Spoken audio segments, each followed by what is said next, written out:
to Masterclass. This man's face may be familiar to you, as you have seen him meet and greet every student who enters the high school, regardless of rain or shine, every single day. I would like to introduce Mr. Jeff D'Amadeo, the high school principal. He has been the high school principal for 7 years. Prior to that, he was an administrator with another district for 2 years and was a high school science teacher for 13 years. Jeff, welcome to Masterclass. Thanks for having me. Good morning. We're so glad to have you. The last one of the year. So glad to have you. That's a lot of pressure, but okay, I'll do my best. Thank you for inviting me here. Well, it seems to me that a good place to start is to talk about this huge transition that you have coming up in your life. Yeah. So after 7 years, you are going to finish in July being the high school principal.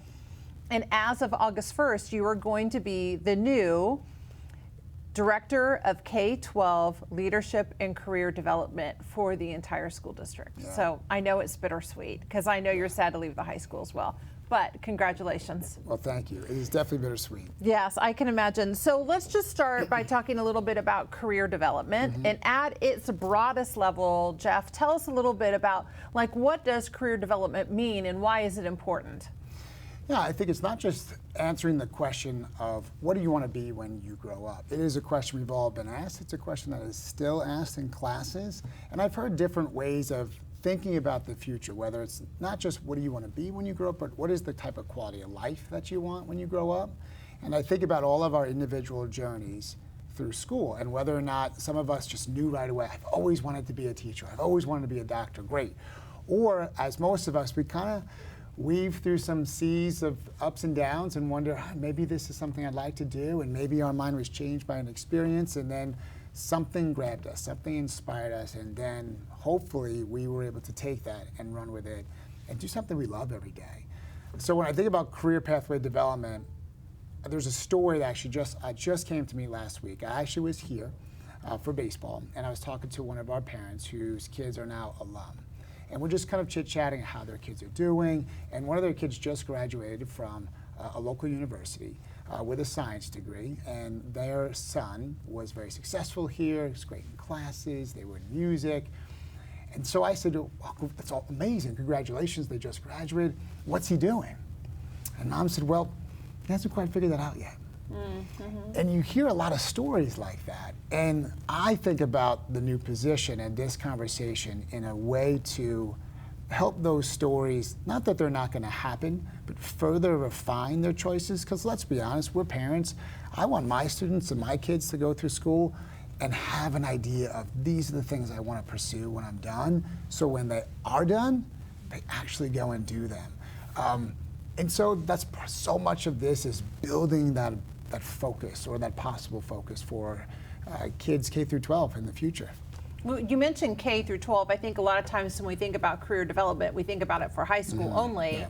But some of the things that we've been talking about as a school district is it actually starts way back in kindergarten. So why do you think it's important to start career development when they're so young? Yeah, and I think it goes back to kind of the story, right? What is a focus or what is something that they're interested in? You know, one of the things that we all go through as students and children is, here are the things I like, here are the things I don't like, but most of the time, what we think is out there for us is something that someone that's related to us is doing. So what are our parents doing? What are our grandparents doing? What is a mentor or a friend doing?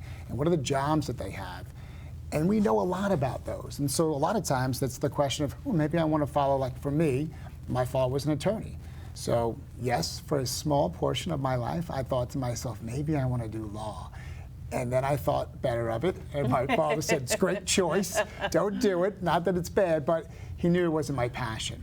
And so when you think about when do you start exposing kids and allowing them to explore what's out there, high school's too late. The world of work is changing. The opportunities that are out there, some of them are currently being scripted, and some of them our kids are going to script. And so if we don't expose them, even when they're young, they're not going to really know what is true and what is really out there for them. Right. One of the things that I've heard you talk about before is that when we think about career development, it's not only about the careers, but it's about knowing oneself. Yeah. Like, what type of thinking are you most attracted to? How does it work? Do you like to be mainly collaborative, or do you like a little bit of collaboration with a little bit of independent time as well?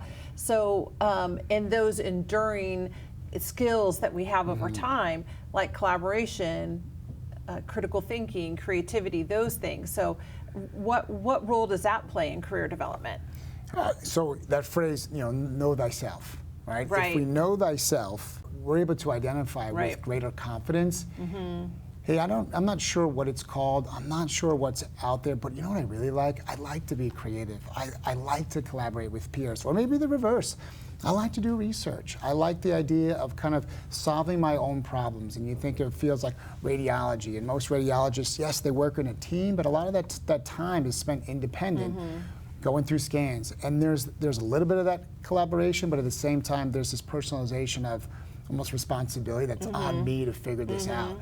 So by exposing kids to the ability to learn about themselves, whether that's through exploration of careers, or experiences, or leadership development, the hope is that as, again, they matriculate through, they may not know what they want to do, but they know what they like, they know what they don't like, and or maybe they have an idea of, hey, this would be so cool if I worked in a place like ESPN, or I worked in a place like Google. And those questions start to push them to take risks and ask questions about what is out there. But it does go back to you. What do you like? What sparks your interest? Tell your story, and folks will try to influence and give you some feedback and give you some advice, and that's great. But at the end of the day, you have to be true to yourself.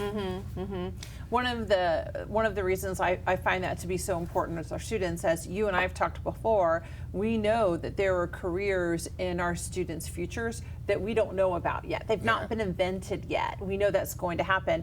I remember you and I, it was probably 7 years ago, had the conversation about what would it mean to have a career as an influencer. And at the time, you and I were like, who would do that? And now, like, there are people, that is their entire career. So, like, what's on the horizon 7 years from now? What will we come back and say? We didn't even know that word existed. Like, it's a fascinating time. Okay, so let's transition a little bit away from the broader concept of career development and look at it in a more narrow lens and talk about partnership. You've been doing a ton of work in partnership development. So why don't you just share a little bit about what is the role of partnership and why is it important for our students? Yeah, I think it goes back to what we said earlier. To connect with folks in our community, Indian Hill is just really rich with a level of professionalism in all areas of work that really is special and almost unlike any other place. And so when we have folks around us that love what we do and know, like you just said, like what the world is asking of them, really it's kind of our responsibility to tap into their expertise and say, hey, I know school really well, but I don't know perhaps the outside world really well or your field of work. Let's partner, teach us, expose us, tell us what it is from, let's say, an educational lens that we should be doing for students. So partner development is not just, well, one, it's to create opportunities for kids to explore. So like we were talking, whatever you may be interested in, is it telemarketing, is it communications, is it marketing, medicine, digital technology, what is it that you're interested in? And let's go see if there's someone out there that would say, hey, you know what, I'd love to share with your kids what we do. Because at the end of the day, not only are they potentially creating a talent pipeline down the road that, let's be honest, folks come back home a lot.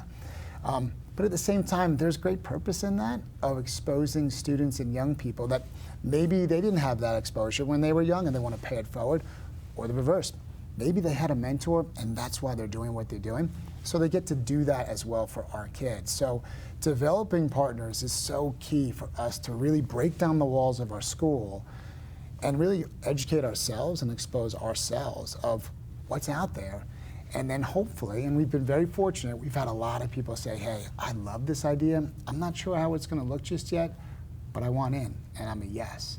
And then we start developing opportunities like our experiences for our students of, hey, you're into this? We have someone that would love to come create an internship for you or a job shadowing experience. And so without partners, those things can't happen. Right. Right. And I know even at the youngest levels in our primary and elementary school, where we are really harnessing the power of project-based learning, and we're thinking about authentic problems that exist out in the world, we have professionals come in and provide background information for those students. So it's a way that our students are constantly being exposed to different ideas, themes, careers, professions. And I will say that in my long career as an educator, I can't remember a time that K through 12 education is more connected to careers and what happens to students afterwards. And again, Agreed. it's such an exciting time to be an educator. Agreed. I say that all the time, like, what a great space to be in right now. You know, and you're right. Like, I think of our own journey. There was not this ability to just connect with people doing the work and building the future. It was kind of, what did you know? And those stories were sometimes small, you know, or sometimes minimal. And then we went to college to go figure it out. Well, we don't have to wait for college to go figure it out. We can expose our kids all the way to our youngest braves of what's possible. And I love the idea of authentic audiences. Like, think of the food truck challenge they do, the future cities, the stock market game. These are all things being done K through 6. Yes. That's amazing. It really is. But a lot of that is not just, let's say, the gift of the teacher who's leading that, but it's also the skills and gifts of the partners who are helping that. And that's amazing. Like, I get goosebumps even talking about it. Right. I agree with all of that. So recently we had a wildly successful event here called the Big Pitch. It was held in our auditorium and ended with confetti being sprayed all over the place. I still have goosebumps when I think about that night. But for those people who are not familiar with the Big Pitch, can you explain a little bit about what that is? It's such a nice example of partnership. Yeah, without a doubt. So the Big Pitch, how I often describe it is think high school student dream building of how you can improve our school. And this year, not only did they have to figure out or answer the question, what is something you'd like to bring to the high school that we don't have? But their answer also had to be applicable to the community at large. So it has to be something that can be taken out of our walls. And then you take a concept like Shark Tank and you smash them together. So we had over 90 students kind of answer the call of, hey, I have this great idea. I've always wanted to do this, or I think we should do this, or I think we should build this, or here's a program we should go investigate because I heard this. And so we had 90 students kind of roll up their sleeves and start going through really the design thinking process, which really has been a new kind of foundation of the way we learn, or the way we approach those problems and those projects, and start to refine what are some really cool ideas that would make their experience better. And along the way, what's really awesome is not only did they get feedback from teacher mentors, but they also had feedback in small groups from alumni that are in UPenn at business school and Auburn at business school. So kind of tapping into the talent that we just had and asking them to come back and give some of our younger braves some guidance. And then through there, there's a contest, if you will. We had 90. Within that 90, I don't remember how many total groups were within the 90, but there's an elimination round that brings it down to the final 5. And those final 5 groups get to be on stage in our auditorium, and they give a final pitch or a final proposal to a panel of judges who, for whether they're in-house folks or ours or community partners that are very successful in all different lines of work, just like Shark Tank, to listen, ask them really hard questions. I was so impressed by some of the ability to answer their poignant questions. No way I would be able to do that at 16, I don't think. And then they have to make the hard decision of who wins. And again, something that we never take for granted, on that night, it wasn't just one group that won. It was actually several groups that won. And from that moment, in the coming days, others from that experience have reached out and said, hey, I know they weren't the winners, but I'd also like to donate some money and help those dreams come true. So we went from an initial about $10,000 worth of seed money to $31,000 to help these ideas come to fruition. And these are ideas, again, that will not just impact the high school, but they'll impact the entire community. And where else can you do something like that than Indian Hill? One of the things that I thought when I was watching from the audience level is there are times when we think of students and we think about it in the terms of their youth. When I was watching these students pitch these ideas and how articulate they were, how well they were able to support their ideas and really have strong arguments in favor of their ideas, I thought our high school students are capable of so much, of so Absolutely. many things. They're capable. And I also thought, oh, our future is in good hands. Like when I am old and gray and need assistance, like these students are going to be able to be of assistance. I mean, you could just see the future right in front of us. Yeah, 100% agree. They are impressive. I say it all the time. There's not many days I drive home not truly in awe or inspired and really just motivated for us to continue the work that we do to create the conditions. Because that's really what it's about. It's creating the conditions for students to have opportunities like this. You know, it's not putting a stake in the ground and saying, hey, collectively, let's get there. It's creating the conditions where they formulate where that stake in the ground should be, and then finding out ways to help them do it. They're so impressive. So impressive, so impressive. All right, let's switch gears. Let's talk a little bit about leadership. Yeah. Also part of your title, starting August 1st. And I know that you and I have a very similar philosophy of really believing every student who graduates from Indian Hill needs to be a leader. And what that would look like, I think, would be dependent upon the child. But really, you've been doing some of that work well before this new position. And at the high school, you've had some informal and very formalized leadership opportunities for students that included curriculum, so students could really learn about leadership. Will you share with us a little bit about that leadership class that you started? Yeah, so the leadership class that we have actually is something we've had for actually quite some time. But what we've done in the last couple of years is it was very service-oriented, which is fantastic, and it's part of who we are. But within there wasn't a lot of, let's say, education in that space of like, what does it mean to be a leader? And you could have said it earlier, it's about knowing yourself, being able to lead yourself and develop the skills to lead yourself so that you can truly lead others. It's also to break down the myth that leadership has to come with a title. Leadership is about, like you said, it's about leading anybody. If someone asks you for advice or guidance or you're a sibling, whether it's continuous or episodic, you're leading them in some capacity. So how do we teach our kids in an intentional way? What does it mean to lead? And so what we've done with the class is we've partnered with, again, a company that does what's called Leadership Excellence. And it is a graduation ODE accredited curriculum where students really learn about the 5 kind of research-based tenets of what defines a good leader. And they dive deep into not only what they are, but what it looks like. And it's connected to a practicum where they also have to put that leadership into action. It's not just about consuming what it means, is they have to do something and they have to model those 5 tenets about leadership. And so from the last 2 years, we started with 8 students being certified.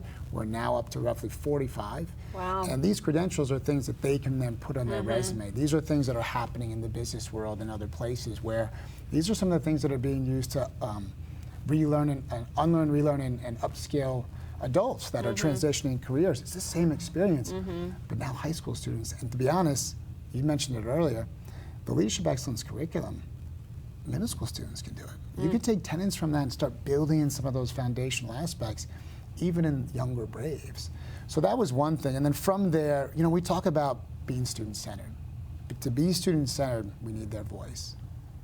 To get their voice, we have to give them an opportunity to lead their space. And so about 1.5 years ago, we put together a student leadership team.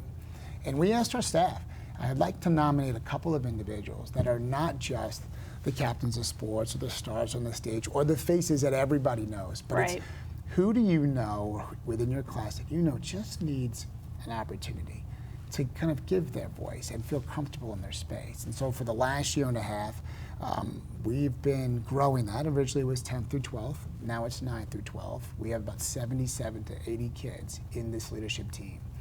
And what they've been doing is not only going through some learning opportunities about themselves, but we've been putting into action. So we, last May, gave them our strategic plan and the 5 areas of our strategic plan. And it was assisted, really facilitated by Dr. Kim Given, did a phenomenal job, and she literally gave those students the strategic plan, and she said, tell us what this means to you.